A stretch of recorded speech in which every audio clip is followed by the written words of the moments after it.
Assalamualaikum warahmatullahi wabarakatuh. Selamat siang Bapak Ibu, para penggiat pendidikan berkebutuhan khusus, para orang tua super, praktisi, guru, terapis, dan semua yang terlibat dalam peningkatan pendidikan berkebutuhan khusus.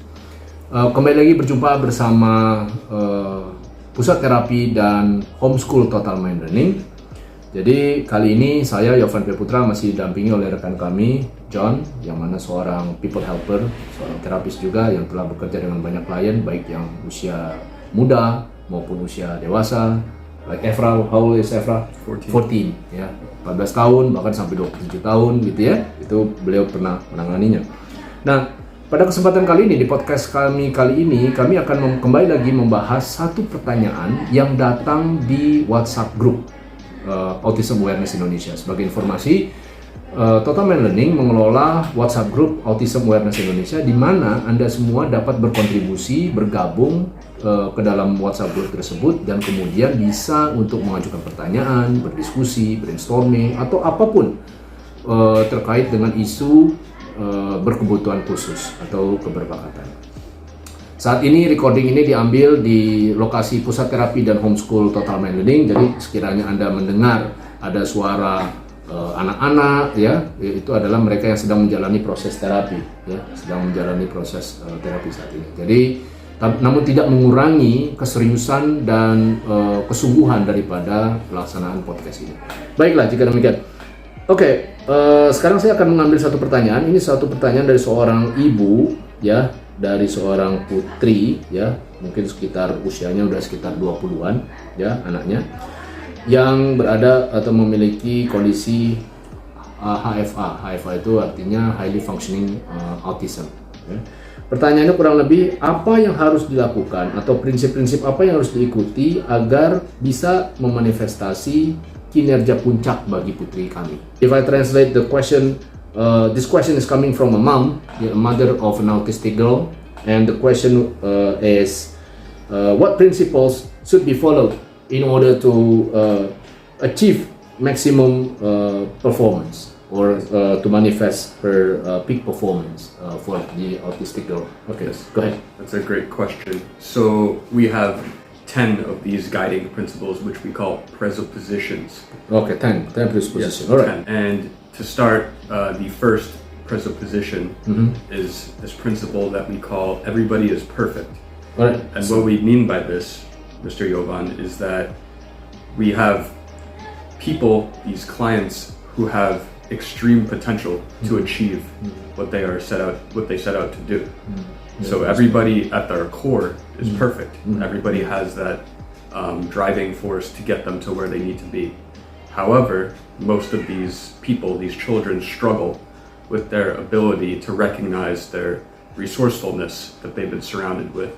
We know that it takes great parenting and great role models to surround their children with the necessary support, hence their resourcefulness. Resourcefulness. Yes. However, a lot of these clients may feel resourceless and not aware of their full potential.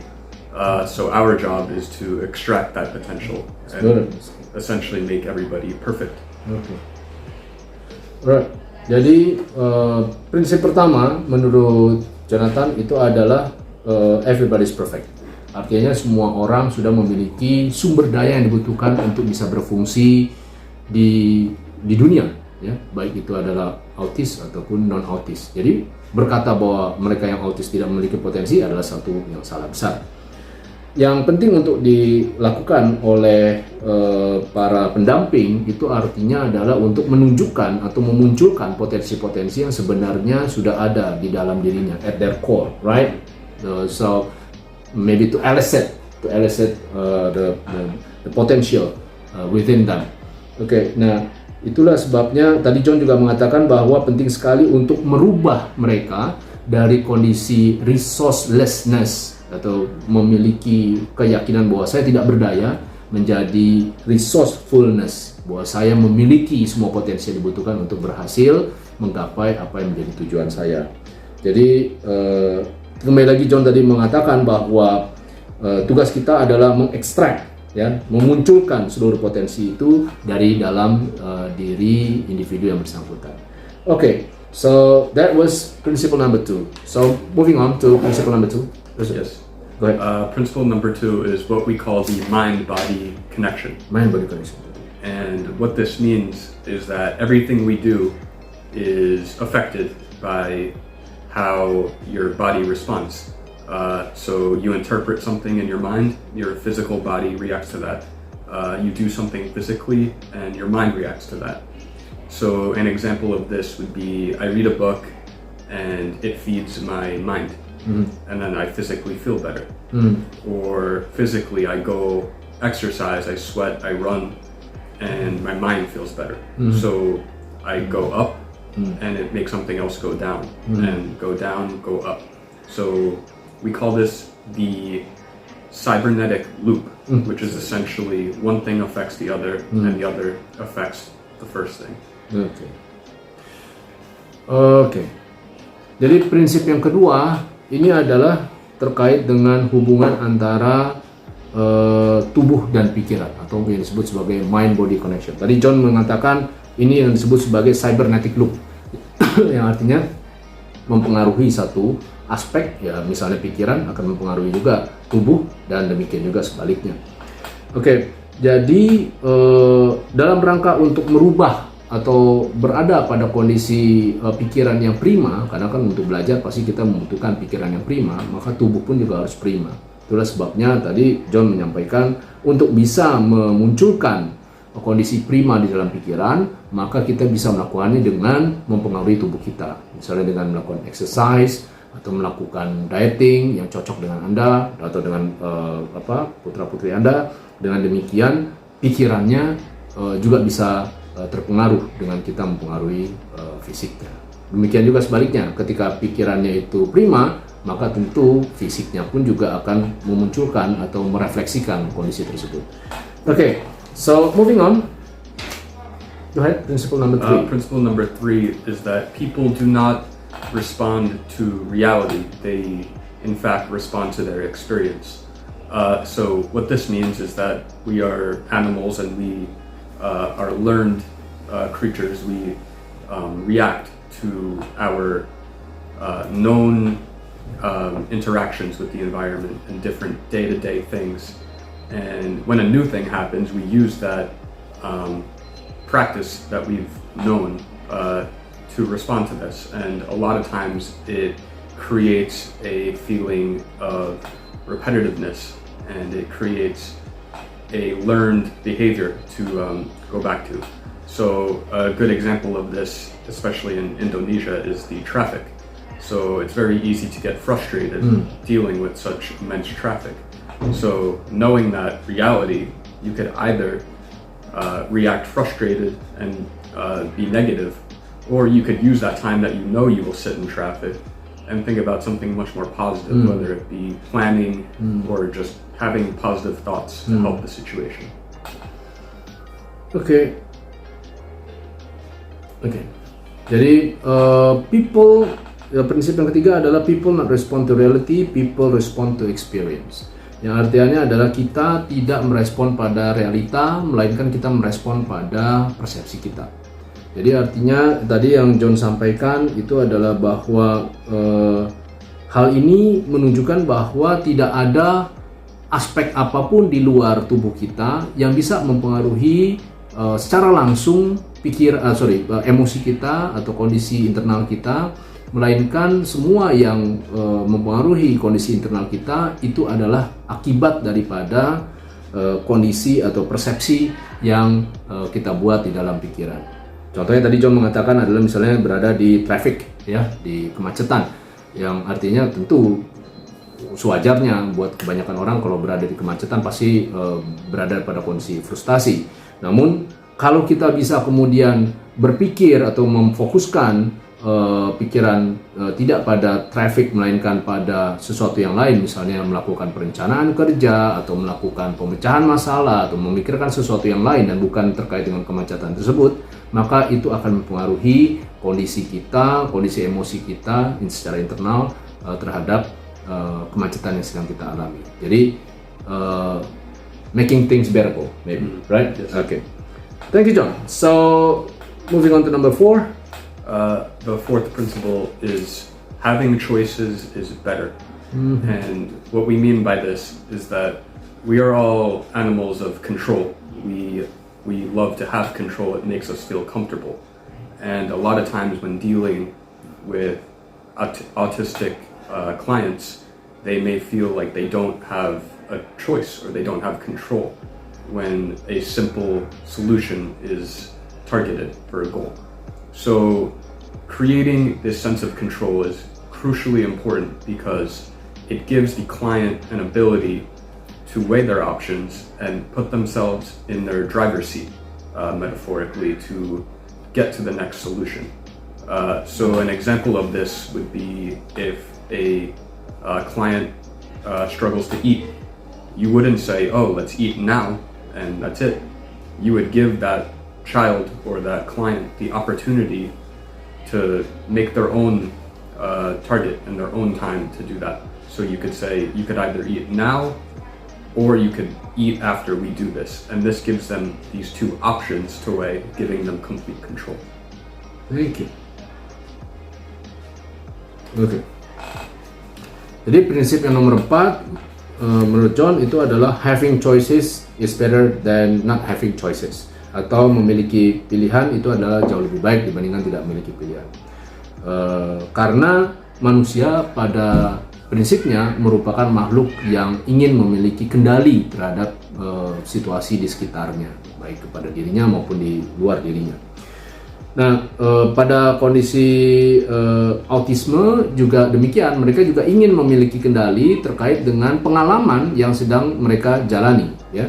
Itulah sebabnya tadi John mengatakan misalnya kita ingin memberikan mereka instruksi untuk makan misalnya, maka kita bisa memfrasekan kalimat tersebut seolah-olah kita memberikan pilihan, ya.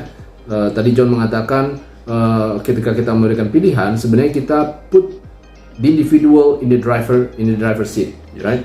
Nah, itulah jadi sebabnya kenapa contohnya tadi yang diberikan oleh John, misalnya si kliennya itu diminta atau diinstruksikan untuk makan. Kita tidak akan jauh lebih bagus kalau seumpamanya kita berkata kamu bisa makan sekarang atau kamu bisa makan setelah kita menyelesaikan hal ini, ya, dan tidak dengan serta-merta berkata kamu makan sekarang. Karena kalau yang kedua, ketika kita bicara kamu makan sekarang, maka itu tidak memunculkan persepsi bahwa si individu tersebut memiliki kendali atas kondisi yang terjadi padanya. Okay, John, let's go to number 5. The next one is energy flows where attention goes. So what this means is that everybody performs better and everybody is able to maximize their potential given a hobby or given something they enjoy doing and passing the time by. So, for example, if I have a client who loves to do artwork and draw, I would surround that person, that client, with the necessary hobbies, the necessary activities to double or triple their potential through this. They say that emotion is the language of the subconscious, and what that means is that when the subconscious is fed and happy, you see these potential and the emotion being raised. You see happiness and better work, and that doubles or triples your potential to achieve. Okay. Prinsip nomor 5 itu adalah energy flows where attention flows. So jadi energy goes, or maybe energy flows where attention goes. Okay. So jadi prinsip nomor 5 ini adalah kita berbicara bagaimana tadi sebenarnya masih ada kaitannya kalau menurut saya tadi dengan mind body connection. Jadi ketika pikiran kita happy, ya. Karena happy itu artinya adalah emosi, dan emosi itu adalah bahasa subconscious, maka ketika pikiran kita happy, sesungguhnya tubuh kita pun juga merespon terhadap happy tersebut. Kondisi happy tentu tidak dalam kondisi kecapean misalnya. Itulah sebabnya kenapa ketika seseorang itu senang tadi melakukan sesuatu seperti yang dikatakan oleh John, kliennya yang senang melakukan artwork ya, mungkin menggambar, maka dia bisa menghabiskan sekian banyak waktu, bahkan dia lupa makan, lupa tidur. Kenapa? Tubuhnya merespon daripada happiness yang dimunculkan oleh pikirannya. Itulah sebabnya kenapa seolah-olah energinya menjadi double atau bahkan triple ya. Oke, thank you John. Yes. So moving on to number 6. Yes. Number 6 is no trust, no communication. And this is a very simple one. It means that if our client doesn't trust what we're doing, then no progress will be made and no communication will flow back and forth. And it's very straightforward. As humans, we crave togetherness and sameness. And if we're not on the same page, if we're not communicating effectively and thinking the same things, then we cannot develop a sense of trust between client and practitioner. Oke. Prinsip keenam, no trust, no communication. Artinya adalah bahwa karena proses terapi, proses pembelajaran pada dasarnya merupakan salah satu bentuk dari komunikasi, maka terapi atau pembelajaran tidak akan bisa terjadi kalau tidak ada trust, tidak ada kepercayaan. Nah, kepercayaan itu dibangun salah satunya adalah melalui sense of familiarity. Jadi artinya kesamaan, sameness. Jadi artinya kita misalnya sebagai orang tua atau misalnya sebagai terapis itu harus bisa memahami seperti apa sih sebenarnya kondisi berpikir, alam berpikirnya dia per saat ini. Dengan kita memahami itu, kita bisa mewujudkannya atau kita bisa merefleksikannya dengan menggunakan kata-kata kita, bahasa-bahasa yang sama, kata-kata yang sama, gerak tubuh yang sama, atau mungkin cara berbicara yang sama. Sedemikian rupa si individu yang bersangkutan ya itu kemudian memunculkan atau dapat memunculkan atau menciptakan trust terhadap kita, dan setelahnya tentu komunikasi, apakah itu terapi, apakah itu pembelajaran bisa terjadi. Alright John, thank you. Now let's go to number 7. Number 7 is that experience has a structure to copy. And what this means is that we are all capable of achieving great things. However, it's very easy to get overwhelmed and flooded by constant information flowing in. So an example, especially for our clients to counter that, is the principle of chunking. And what this means is that we cut it up into sizable pieces, a certain task, an activity to do, to fully extract as much potential and positive energy as possible. So an example of this would be a student who loves football and will try very hard to practice like a professional. But at a novice level, you need to chunk your performance so you don't get overwhelmed by trying to do everything all at once. So you focus on these little attainable bite-sized goals and slowly work your way up.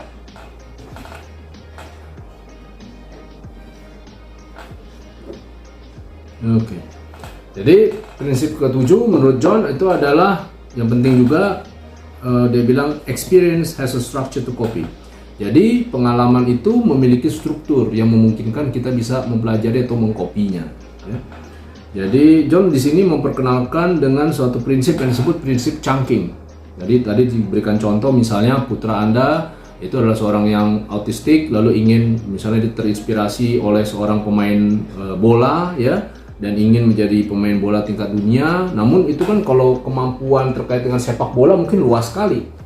Nah, sekiranya dia ingin menjadi seorang pemain sepak bola seperti layaknya role model yang dia miliki, tentu hal yang harus dilakukan adalah dengan memotong-motongnya. Jadi mungkin pada hari ini ya sampai 1 minggu ke depan belajar tentang bagaimana menendang yang benar, gitu kan? Kalau sekiranya sudah, lalu kemudian melakukan membawa bola atau kemudian menembak ya ke gawang misalnya dan lain-lain.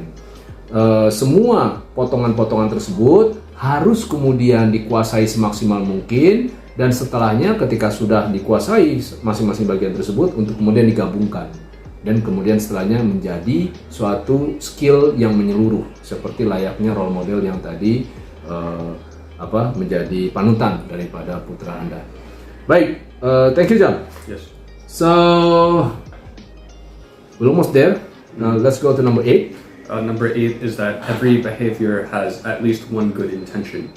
And what this means is that even the most strange, unusual things that either our children or clients will do, especially in autistic children, they will have strange behavior, unusual tendencies.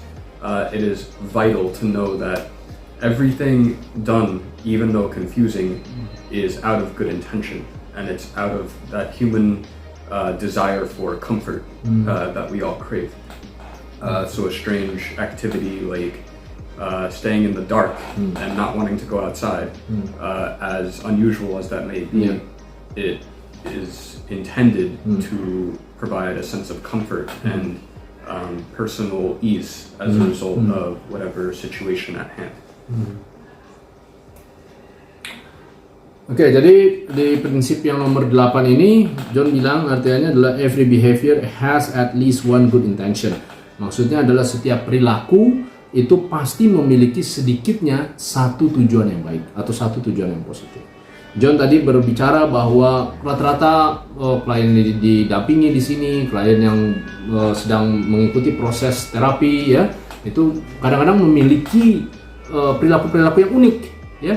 Nah, perilaku unik ini seringkali merupakan didasari oleh satu intensi atau satu tujuan yang positif yang ingin dicapai oleh si individu yang bersangkutan.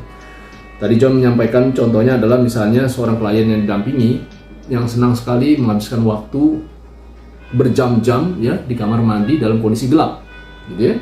Nah, itu adalah sebenarnya juga memiliki atau dilandasi oleh tujuan yang positif buat dirinya. Dengan mengetahui apa sih sebenarnya intensi yang ingin dicapai dari melakukan aktivitas tersebut, maka kita bisa untuk mengajaknya atau menariknya berpindah dengan menyampaikan atau dengan mengajarkan alternative behavior untuk mencapai tujuan tersebut. Dengan demikian kliennya mendapatkan perubahan. Ya, tuh dengar kan ada suara musik yang sedang dimainkan oleh seorang anak autis ya. Sebelumnya dia nggak bisa, sekarang dia udah bisa dengan alunan yang mengalir ya, jauh lebih baik dibandingkan sebelumnya. Artinya itu nyambung ke yang tadi tuh. Seingat saya, oh yang nomor 7. See, like Samuel playing music, right? So previous Samuel is unable to play music. Now Samuel has the ability of playing music flawlessly. So this actually like a very good example that experience has a structure to copy. Yes. Right? Structure to copy. Yeah, so John, let's go to number 9. Number 9 is that the meaning of communication is the response elicited. And what this means is that in our clients and our children, we observe behavioral patterns that they follow.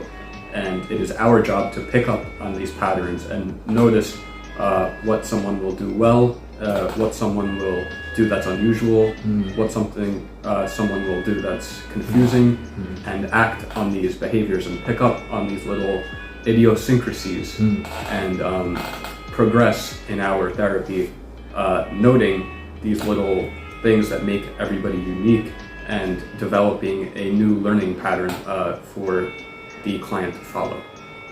What was the principle again? The meaning of communication is the response elicited. Okay.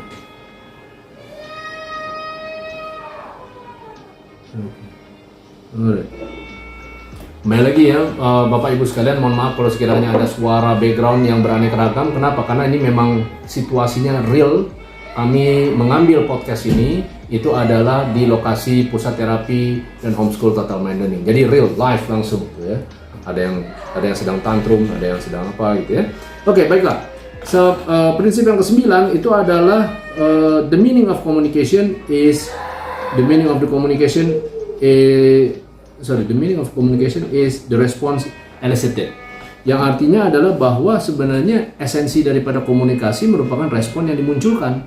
Jadi misalnya kita memberikan ketenangan kepada seorang siswa yang saat ini kita sedang memberikan ketenangan kepadanya, dia sedang tantrum misalnya gitu ya. Kita memberikan ketenangan kepada dia, tapi bukannya dia tenang, dia malah semakin besar. Berarti sebenarnya komunikasi kita tidak menenangkan. Berarti kita harus pindah ke strategi atau komunikasi yang lain. Jadi jangan kaku dengan berkata, kan saya tenangkan kamu, kan saya sudah menenangkan kamu. Kok kamu malah semakin menjadi-jadi gitu ya. Bahwa sebenarnya apa yang terjadi kita harus ingat selalu pada prinsip ini. Prinsip ini berkata bahwa the meaning of communication is the response elicited, yang artinya adalah kalau responnya itu adalah kita mencoba menenangkan tapi responnya malah tambah ngamuk, ya berarti inti komunikasi kita adalah mengajak dia untuk ngamuk, bukan menenangkan. Justru kita harus mengganti dengan komunikasi yang lain. Okay, thank you. So let's go to, this is the last, I think, right? The last Number 10. principle. Okay. The last principle is no failure, only feedback. Okay. And this is extremely important. It's the last one because your child or your client needs to understand that just because a stop in progress doesn't mean that failure has been observed. It means that the climb to the top of the mountain of progress, there's always going to be some sort of difficulty and some sort of hazard in the way of whatever it is to achieve whatever goal. So we don't say, oh, that child failed, that child is a failure. We just feedback, give them usable information to turn to fuel to correct whatever mistake or whatever downfall that they may have, and turn that into a positive, into a more attainable goal. Gitu. So, prinsip yang terakhir itu adalah no failure, only feedback, yang mengindikasikan bahwa sebenarnya kurang lebih tidak ada yang disebut gagal, yang ada hanyalah feedback, gitu ya. Tidak ada kegagalan, yang ada hanyalah feedback. Jadi, utamanya adalah dalam memberikan pendidikan kepada siswa autistik. Seringkali kita mengalami kondisi-kondisi yang sangat sulit dibandingkan mengajar kepada anak-anak yang non autistik misalnya. Kita selalu beranggapan bahwa wah, kita udah mencoba banyak hal dan kemudian kita tidak mencapai hasilnya, dan kemudian kita mengatakan pada diri kita telah gagal. Padahal yang sesungguhnya terjadi adalah itu bukanlah failure, melainkan itu adalah hanya feedback. Feedback yang mengatakan bahwa itu adalah umpan balik yang mengatakan bahwa apa yang kita kerjakan tidak mendatangkan respon yang diinginkan. Berarti kita atau tiba saatnya buat kita untuk mengganti dengan strategi yang baru. Jadi dengan demikian mungkin ada satu quote yang saya teringat yang masih nyambung juga dengan ini, bahwa the obstacle is the way. Justru kalau sulit ya itulah jalannya. Kalau ada hambatan ya itulah jalannya. Dengan kita bisa memecahkan hambatan tersebut, tidak hanya si siswanya belajar, kita pun juga belajar mengetahui metode atau strategi apa yang bekerja untuk putra-putri kita. Mungkin dari kami itu dulu, right John? Yes. So maybe this is the end of our podcast for today's session. So kita akan kembali lagi membawa satu atau dua pertanyaan langsung dari WhatsApp group Autism Awareness Indonesia. Jadi sekiranya Bapak Ibu ada yang memiliki pertanyaan seputar pendidikan berkebutuhan khusus atau pendidikan keberbakatan, silahkan bergabung di WhatsApp group Autism Awareness Indonesia, dan nanti di sana silakan untuk menuliskan pertanyaan Anda, dan kita akan membawanya atau membahasnya di dalam podcast ini. Sekian dari kami, mohon maaf kalau ada salah-salah kata, dan kita akan kembali lagi berjumpa dengan Anda pada seri podcast yang mendatang. Terima kasih. Assalamualaikum warahmatullahi wabarakatuh. Bye-bye for now. Bye.